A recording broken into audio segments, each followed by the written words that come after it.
Good afternoon. I hope you're doing well. You're going to talk to us about artistic licenses, and this is where our Padlet board becomes particularly useful. So if you're sitting in the call and you've not yet accessed that Padlet board, we'll drop the link in the chat again, and you can click onto that and have it open, hopefully in another tab. But otherwise, the floor is yours. I'm here if you need me, but I'll pop myself on mute.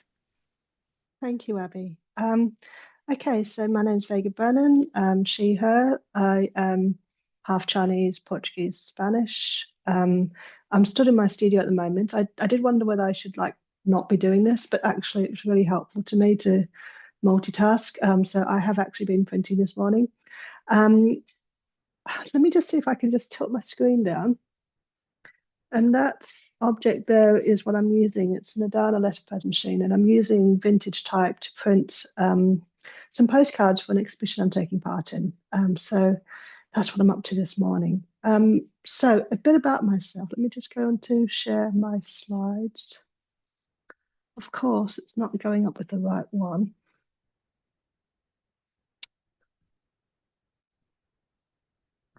No, let me just try and get my PowerPoint back up again. Apologies.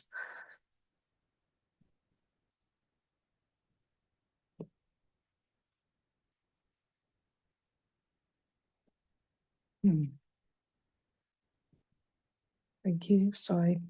I had it all up as well. There we go. Slideshow. From start. Go back onto Zoom. There we go. Right. From current slide. Play from start. Okay. Sorry about that. Okay, so yeah, I'm an artist teacher. I produce ephemera as my artistic practice. So I often do interactive projects or collaborative projects with various groups or with particular sort of themes in mind. I work at the University of Cumbria as a lecturer in PGCE art and design. So I teach trainee secondary teachers how to teach art. And I have a long background in, I would say, mostly secondary teaching, but I have done quite a bit of community practice as well and working with adults. So Abby very kindly invited me to come along. So I'll just move on to the next slide.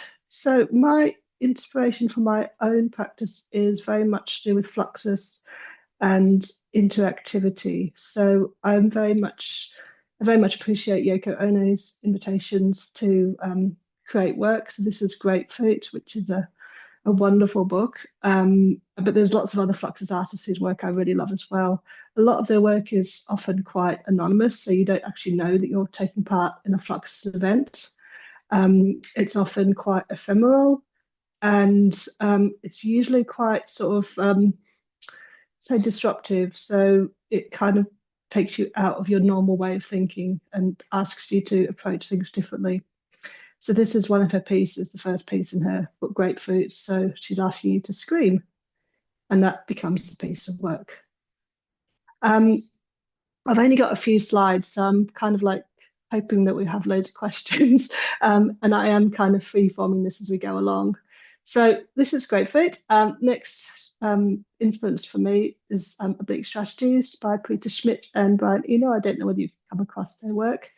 So in addition to being a sort of wonderful human being, Brian Eno worked with Peter Schmidt, who was a visual artist, to create these series of prompt cards, which were mostly designed for musicians, but I've used them quite a lot with fellow artists as well. And they ask you to sort of like, if you've got a creative block or you don't really know where to go next, you can just pull one of these up and it will move you in a different direction or out of your comfort zone. So yeah, you can actually get an app for this as well. So you don't need to just get the physical cards. You can get it on your phone and use it as a little prompt to move you along. More recently, I've come across this wonderful project, which is sponsored by the Freelance Foundation, and it comes out of cement fields in London, which is a series of cards called Which Way Is Up? And they're very much designed for teachers to, again, prompt themselves and the students to think differently about art. And being a teacher in secondary schools for such a long time. I think we very much need these kinds of things. We need these prompts or these instructions sometimes to just get us to question what we're doing, why we're doing it. And it's very easy sometimes, I think, to sort of fall into a sort of skills-based or output-based kind of thinking about making art. And it's nice to actually think, what is the value in what we're doing? Why are we doing it? Who is it for? Um, and I suppose, you know, the best art for me is always art that asks questions. And this definitely asks questions of myself and asks questions of other people as well. So, like I said, I do letterpress. So this is a photograph of an actual lead type setup. And I, I sort of find it very difficult to articulate why I love letterpress, but it's the kind of formality of it as well as the improvisation. I sort of get into a very much a flow state when I make my own letterpress creations. And I like being able to incorporate image. I like being able to make them into forms with checkboxes. I love a checkbox. I often have like dotted lines where people complete things. And that kind of process of really, really concentrating on the form of what you're doing and individual letters and the shapes of the letters and how they fit together, and not just doing things very quickly, like taking a shortcut by using Word and banging them out on a sort of laser printer on a photocopier is very important with me. It's important that these objects are crafted and thought about. They're usually printed very badly, actually, to be honest. That's one of my sort of mottos is print fast, print badly, because for me, it's getting the work out there. It's not about kind of creating this sort of perfect thing which nobody else can make. So I don't know whether you can read backwards. I call this mirror head. I've got an actual image of the artistic license. So Abby's got a few copies of these. I sent her some in the post. And you can see a sort of dotted line towards the left-hand side. And I call it a chit. So the bit on the left-hand side is where people fill it in, and I keep that side. And then the right-hand side is what people take away with them. And I thought very, very long and hard about the wording for this artistic license. So it's funny because some people don't read it properly and they go, "Oh, do you need to sign this?" And I'm like, "No, it's you that signs it. You give yourself permission. It's very important that you are the one that gives yourself permission." And the word permission there is on twice, actually. Once is for giving yourself permission to whatever you want to do. And there's also permission from me that I let you use this artistic license or an iteration of it or a sort of different version of it for yourself to give to the people that you work with. So I would like to see these artistic licenses change, spread out across the world, become something else. And they've had quite a few iterations of it. So when it says I give myself permission to, I've often put other phrases underneath there, so there's different versions of it. So there's quite a sweary version that kind of goes out as well. But I'm not going to share that one with you. You might just have to find it out in the world or visit my studio and ask me in person what the sweary version was. So yeah, so I this has been going since about 2018 and it's still going on. So every time I go to an art project or someone comes to my studio or I teach a new cohort of artist teachers, I share this with them. And on the next page is some of the responses. So I just love them. You know, it's quite nice. I collect these in a drawer and I just look through them every now and again. I just go, wow, this is amazing. And people come to me and say, I still use your artistic license.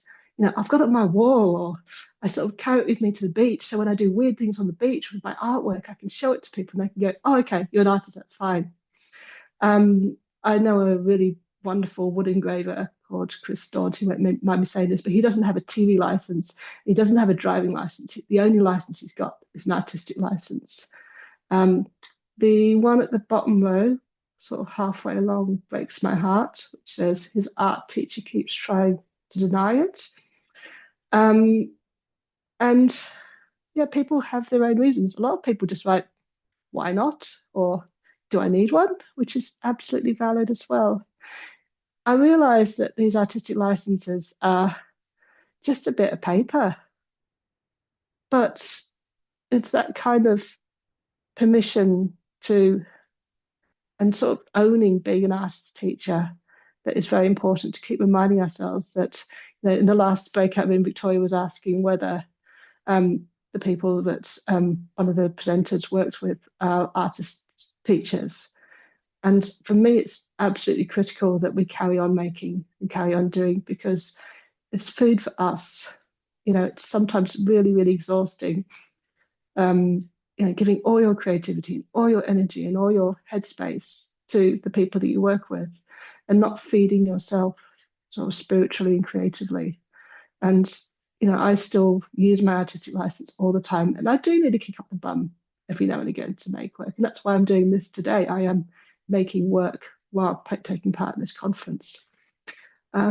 Next slide. So I don't know how long I've been talking for. I don't feel like I've been talking for that long. Now, my prompt to you is I would like you to create your own artistic license. You can make it as artistic as you want. You can make it as, I don't know, interestingly constructed as you want, but I would like it to have this term in it. So a title artistic license, and then have a little bit form bit, put your name on there. Create your own prompts. They can be sweary if you want them to. Sign and date it. And then if you take a picture of it and upload it to that Padlet, I'm also going to stick that in chat if I can. Let me just kind of stop sharing. Right now, I'll click through to the next couple of slides. So I've got a couple of references. I realised that I didn't put any texts down there either, but my main influences at the moment are Lewis Hyde, The Gift, and another one called Trickster by Lewis Hyde as well that I'm reading at the moment. And my email address is there, but I'll just click out of this now. And oh no, this is where my technical incompetence comes to fore. No, it's not letting me. Oh yeah, good. Okay. Did I manage to put that in, or is that put it in as a weird It's image, people? popped in. Yeah, we've got that Okay, in there. excellent. Okay. So at this stage, it's only quarter past. If you've got any questions, then please ask. If you want me to do some printing and show you how the printing works, I can do that. Yeah. So got a bit of time. Lovely, thank you so much. We've had lots of comments, just positive affirmations really coming in through the chat bar, which I don't know if you managed to catch as you were talking. Oh, thank Um, you. Saying they love the idea, brilliant concept. It'll be a handy tool to use. People thinking about using them with their own groups of learners, I think, as well as using them for themselves. Fun and accessible.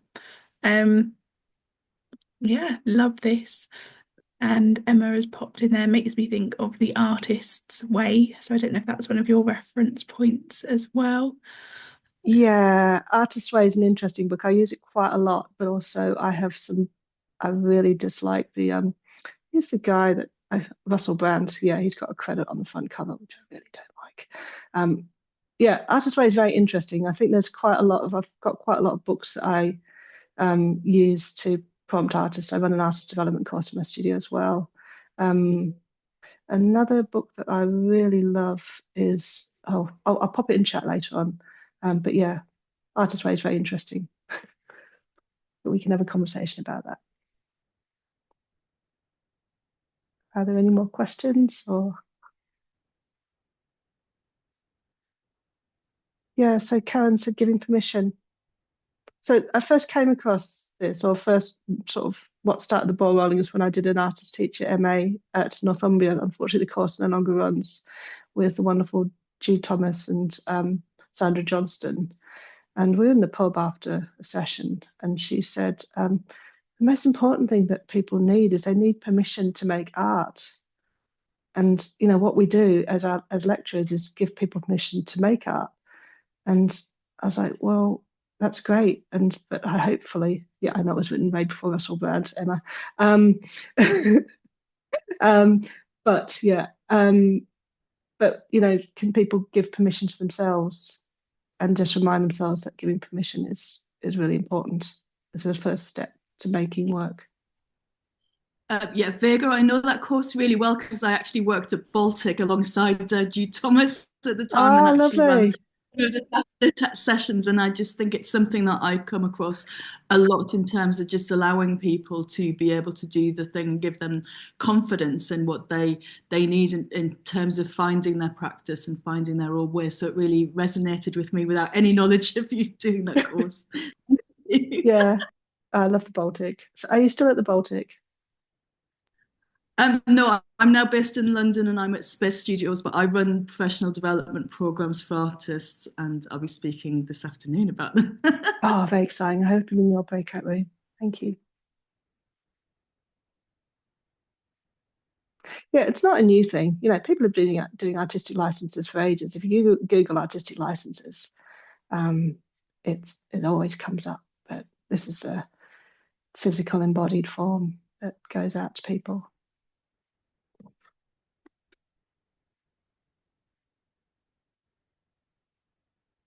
Do you want to see me print briefly?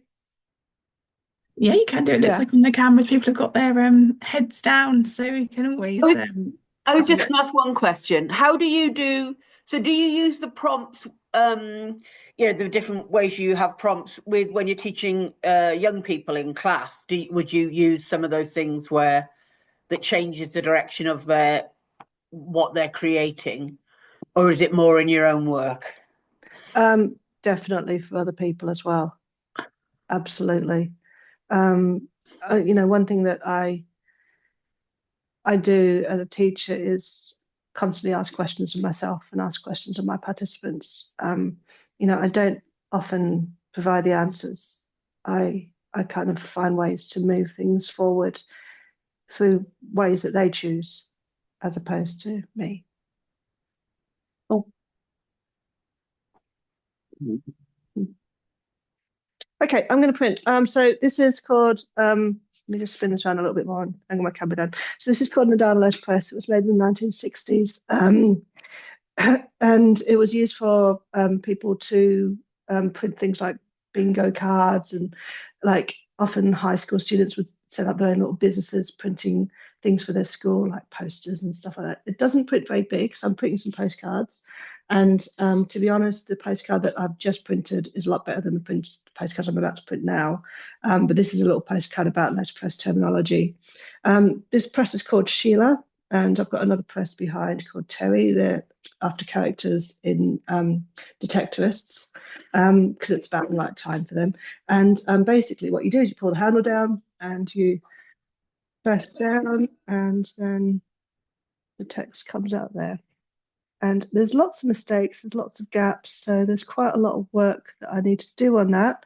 But I should have it sorted by this evening. This is what I mean by slow printing. It just takes hours and hours to do this, but it just makes you not take technology for granted. So, Abby, that's all I've got to say. But yeah, it's been lovely to speak to you all, and